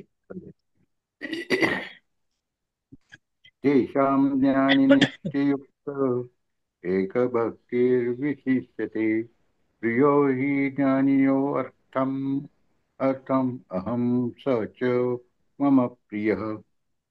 यापैकी जो पूर्ण ज्ञानी आहे आणि नित्य भगवत भक्तीमध्ये युक्त आहे, तो सर्वोत्तम आहे, कारण मी त्याला अत्यंत प्रिय आहे आणि तो मला अत्यंत प्रिय आहे. तात्पर्य श्रील प्रभुपादद्वारा, श्रील प्रभुपाद की जय. सर्व भौतिक कामनांच्या कल्मशातून मुक्त झाल्यावर आर्त, जिज्ञासू, निर्धन आणि ज्ञानी हे सर्वजण शुद्ध भक्त होऊ शकतात. परंतु त्यापैकी ज्याला परमसत्याचे ज्ञान आहे आणि जो सर्व भौतिक इच्छातून मुक्त झाला आहे, तो खरोखरच विशुद्ध भगवत भक्त होतो. या 4 प्रकारच्या सुकृती लोकांपैकी जो भक्त पूर्ण ज्ञानी आहे आणि त्याचबरोबर भक्तीमध्ये युक्त आहे, तो भगवंतांनी सांगितल्याप्रमाणे सर्वोत्तम आहे. ज्ञान प्राप्त केल्यावर मनुष्याला आपण आपल्या भौतिक शरीरातून भिन्न आहोत याची अनुभूती होते आणि जेव्हा तो अधिक उन्नत होतो तेव्हा त्याला निर्विशेष ब्रह्म आणि परमसत्याचे ज्ञान होते. जेव्हा मनुष्य पूर्णपणे शुद्ध होतो तेव्हा आपण भगवंतांचे शाश्वत सेवक आहोत व हीच आपली स्वरूपस्थिती असल्याचा त्याला साक्षात्कार होतो. म्हणून शुद्ध भक्ताच्या संगतीमुळे जिज्ञासू, पीडित, भौतिक उन्नतीच्या मागे लागलेला आणि ज्ञानी हे सर्वजण शुद्ध होतात. परंतु प्रारंभिक अवस्थेत ज्याला भगवंतांचे पूर्ण ज्ञान आहे आणि त्याचबरोबर जो भगवंतांची भक्तिपूर्ण सेवा करतो, तो भगवंतांना अत्यंत प्रिय असतो. ज्याला भगवंतांच्या दिव्यतेचे शुद्ध ज्ञान झाले आहे, तो भगवत भक्तियोगामुळे इतका सुरक्षित झालेला असतो की त्याला सांसारिक दोष स्पर्शही करू शकत नाहीत. हरे कृष्ण म्हटले. हरे कृष्ण प्रभूजी. तर खूप छान सांगितलंय. अशा या सुकृतीना, ज्या 4 प्रकारच्या लोकांना आपण बघितलं, आर्त, अर्थार्थी, ज्ञानी आणि जिज्ञासू, हे निश्चितच सगळे शुद्ध भक्तीमध्ये जाऊ शकतात. कारण जरी त्यांचे सकाम कर्मामध्ये अडकलेली असते, त्यांचं जे कारण असेल ते निश्चितच कुठेतरी सकाम कर्मी असलं, तरी ते सर्वजण जेव्हा शुद्ध भक्तांच्या सान्निध्यामध्ये येतात, ते निश्चितच स्वतःला पूर्णपणे त्या शुद्ध भक्तीमध्ये रममाण करू शकतात आणि शुद्ध भक्तीमध्ये स्वतःला उन्नत करू शकतात, अजून त्याच्यामध्ये वृद्धिंगत करू शकतात. आणि मग या चारींपैकी सुद्धा मग जो आर्त आहे, अर्थार्थी आहे, ज्ञानी आहे, जिज्ञासू आहे, मग इथे कुठेतरी आर्त, अर्थार्थी आणि जिज्ञासू या गोष्टींना, यांना कुठेतरी ज्ञानाची कमतरता असं दाखवलेलं. म्हणजे इथे आर्तता आहे, तिथे भगवत भक्ती आहे, पण तिथे कुठेतरी काय हवंय की भगवंतांची प्रार्थना केली जाते आणि तिची मदत मागितली जाते. तिथे ते अपेक्षा आहे कुठेतरी. अर्थार्थीमध्ये पण अपेक्षा आहे, जिज्ञासूमध्ये पण ज्ञानाची कुठेतरी अपेक्षा आहे. म्हणजे तिथे ती जिज्ञासा भगवंतांविषयीच जाणून घ्यायची आहे. म्हणून भगवंत म्हणताय तिथे की नॉलेज एनलाइटन्स यू, म्हणून ही ज्ञानाचं अनुशीलन करणं. आणि म्हणूनच ही ज्ञानी जी व्यक्ती आहे त्याला भगवंतांचं ज्ञान परिपूर्ण आहे की मी शरीर नाही, मी आत्मा आहे, हा आत्मा परमात्म्याचा अंश आहे आणि माझी स्वरूप स्थिती काय आहे, मी भगवंतांचा नित्य सेवक आहे. आणि म्हणून हे हे पूर्णपणे जाणणारी व्यक्ती ज्ञानी आहे आणि अशी व्यक्ती भगवंतांना प्रिय आहे. जेव्हा 12व्या अध्यायामध्ये आपण जाणू की भगवंतांना कोण भक्त प्रिय आहेत, तर निश्चितच हे ज्ञानी व्यक्ती भगवंतांना प्रिय आहेत. कारण त्यांना भगवंतांचं ज्ञान पूर्णपणे पटलेलं असतं. त्या लोकांना कुठेही, आणि म्हणून आपण शेवटचं वाक्य जे म्हणतो की बाकी जे आहेत आर्त, अर्थार्थी, जिज्ञासू आहेत ते सुद्धा शुद्ध भक्तीच्या मार्गावरती येतील, पण कधी ज्यांना शुद्ध भक्तांचं जेव्हा सान्निध्यात येईल. पण जो भक्ती योगाने, की जो ज्याला पूर्णपणे भक्तीचं ज्ञान आहे, ज्याला आपली स्वरूप स्थिती माहितीये की भगवंतांचे आपण नित्य सेवक आहोत, आपण भक्त आहोत, आणि अशा व्यक्तीला निश्चितच पूर्णपणे तो सुरक्षित, ही प्रोटेक्टेड बाय दिस भक्ती योगा. आणि म्हणून ही भक्तीचा मार्ग त्यांनी पूर्णपणे स्वीकारलेला असतो. त्यामुळे मग त्याचं कुठेही पतन होऊ शकत नाही, त्याला सांसारिक दोष स्पर्शही करू शकत नाही. अशा या ज्ञानी व्यक्तीला भगवंतांनी सगळ्यात श्रेष्ठ म्हटलेला आहे. मी वाचते श्लोक, मग कुणाला वाचायची इच्छा असेल तर वाचा. उदारः सर्व एवैते ज्ञानी तात्मैव मे मतम् आस्थितः सहि युक्तात्मा मामे वानुत्तमां गतिम्. येस, कोणाला वाचायचंय? इतर कोणाला वाचायची इच्छा आहे का? पुष्पलता माताजी, मिनल माताजींनी वाचलंय. योजना माताजी लिव्ह करणार होत्या, बरोबर, त्या बहुतेक जाणार होत्या. आहेत योजना माताजी का त्या लिस्निंग मोड मध्ये आहे? ठीक आहे. मृणालिनी माताजी, अजून कोणाला वाचायचंय का? वाचते मी. वाचा पुष्पलता माताजी. निसंशय हे सर्व भक्त उदार आहेत, परंतु जो माझ्या ज्ञानामध्ये स्थित झाला आहे त्याला मी माझ्या स्वतःप्रमाणेच मानतो. माझ्या दिव्य सेवेमध्ये युक्त झाल्यामुळे तो नक्कीच माझी सर्वोच्च आणि सर्वोत्तम लक्ष्याची प्राप्ती करतो. तात्पर्य: ज्या भक्तांना पूर्ण ज्ञान नाही ते भगवंतांना प्रिय नाहीत असे नाही. भगवंत म्हणतात की हे सर्व भक्त उदार आहेत, कारण जो मग तो कोणत्याही हेतूने असो भगवंताकडे येतो त्याला महात्मा म्हटले जाते. ज्या भक्तांना भगवत भक्तीच्या बदल्यात काही लाभ व्हावा अशी इच्छा असते त्यांनाही भगवंत स्वीकार करतात, कारण त्यांच्यामध्ये स्नेहाचे आदान होते. स्नेहामुळे ते भगवंताकडे भौतिक लाभाची याचना करतात आणि जेव्हा त्यांना लाभ प्राप्ती होते तेव्हा ते इतके तृप्त होतात की ते भक्तीमध्येही उन्नत होतात. परंतु जो भक्त पूर्ण ज्ञानाने युक्त असतो तो भगवंतांना अत्यंत प्रिय असतो, कारण प्रेम आणि भक्तिभावाने भगवंताची सेवा करणे हाच केवळ त्याचा उद्देश असतो. असा भक्त भगवंताच्या निकट सान्निध्या वाचून किंवा भगवंताची सेवा केल्या वाचून क्षणभरही राहू शकत नाही. तसेच भगवंतांनाही आपला भक्त अत्यंत प्रिय असतो आणि म्हणून भगवंतांना आपल्या भक्तापासून वेगळे राहवत नाही. श्रीमद भागवतात 9.468 भगवंत सांगतात की साधवो हृदयम मध्यमय्यम साधूनाम हृदयम स्वहम मदन्यन्ते न जानन्ति न हाम तेभ्यो मनागपि. भक्त सदैव माझ्या हृदयात आहेत आणि मी सदैव त्यांच्या हृदयात आहे. भक्त माझ्या व्यतिरिक्त इतर एक काहीही सेकंद मला, एक सेकंद ना.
क्षमस्व. वाचा माताजी, चालेल. हरे कृष्ण.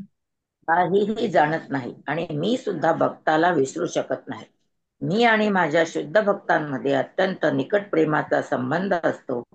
पूर्ण ज्ञानाने युक्त असे शुद्ध भक्त भगवत भक्तीपासून कधीच दूर राहत नाही आणि म्हणून ते मला अत्यंत प्रिय आहेत. हरे कृष्ण. हरे कृष्ण माताजी.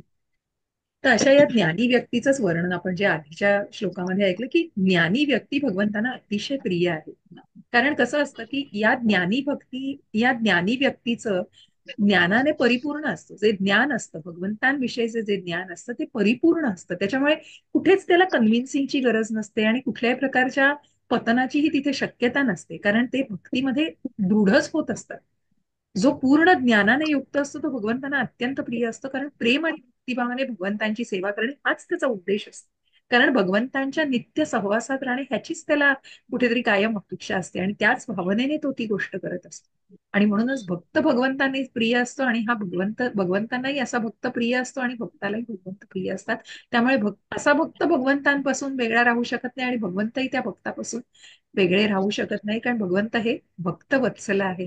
आणि म्हणून तर भगवंत या सृष्टीवरती अ, अ, अ, अ, या प्रत्येक युगामध्ये भगवंत हे स्वतः प्रकट होत आहेत. कारण नाहीतर या असुरांना मरण्यासाठी भगवंतांनी एक आज्ञा केली तर कितीतरी गोष्टी त्यांच्या आज्ञेने होतील, पण प्रत्यक्ष भगवंत भक्ताच्या सहवास, कारण हा भक्ताचा सहवास भगवंतांना हवा आहे. आणि म्हणूनच या भक्ताच्या सहवासासाठी भगवंत भावाचे भुकेले आहेत. हो, भगवंत या भक्ताच्या भावाचे भुकेले आहेत, कारण हे प्रेमाचा भाव आणि हा जो आहे हा भगवंत याचे भुकेले आहे. आणि म्हणूनच ते भक्तापासून वेगळे राहू शकत नाही. भगवंतांना आपल्या भक्तापासून वेगळं राहवतच नाही. आणि म्हणून भागवताचाही संदर्भ आपल्याला इथे सांगतो आहे, की भक्त सदैव माझ्या हृदयात आहेत आणि मी सदैव त्यांच्या हृदयात आहे. भक्त माझ्या व्यतिरिक्त इतर काहीही जाणत नाही आणि मी सुद्धा भक्ताला विसरू शकत नाही. म्हणूनच भक्त भगवंतांसाठी विशेष आहे. 9व्या अध्यायात भगवंतांनी सांगितले योगक्षेम महाम्य, की अशा भक्ताचं भगवंत काळजी घेतात. मग जिंदगी के साथ भी आणि जिंदगी के बाद भी ती भगवंत अशांचं पुण्य कुठेही वाया जाऊ शकत नाही, म्हणून वाया जाऊ देत नाही. त्याचं निश्चित भगवंत प्रिझर्व करतात, त्याचं रक्षण करतात. आणि म्हणूनच भक्त आणि भगवंतामध्ये असा निकट प्रेमाचा संबंध असतो. पूर्ण ज्ञानाने युक्त असं शुद्ध भक्त भगवत भक्तीपासून कधीच दूर राहू शकत नाही आणि म्हणून असा भक्त भगवंतांना अतिशय प्रिय असतो. तर मला वाटतं आपण आज इथे थांबूया, कारण ते श्लोक थोडे मोठे होते, 6 वाजत आलेले आहेत. तर 19 ते आता मला वाटतं 35 आहेत श्लोक आहेत याच्यामध्ये अजून.